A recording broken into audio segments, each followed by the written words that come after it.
আমাদের এই ওনারই ক্রিয়া করে রাখেন। হ্যাঁ রেকর্ডে আমরা তো প্রতিবেশী, আমরা তো আসতে পারি না। ট্রেজারের ব্যবসায়ীর সাথে সব না না না আমি অবশ্যই না না আমি ট্রেজারের ব্যবসা জড়িত নাই।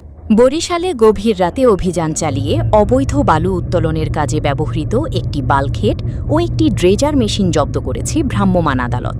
এ সময় ঘটনাস্থল থেকে 4 জনকে আটক করে 1 মাস করে বিনাশ্রম কারাদণ্ড দেওয়া হয়।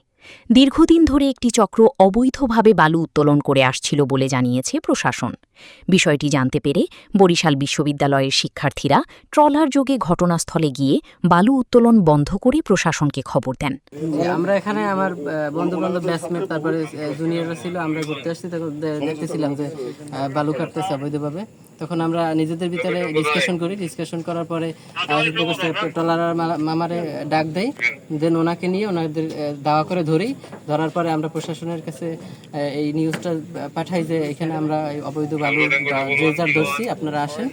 তারপর প্রশাসন আসে, আমরা আইনের মুখোমুখি করার ওনাদেরকে আইনের মুখোমুখি করতে সক্ষম হই।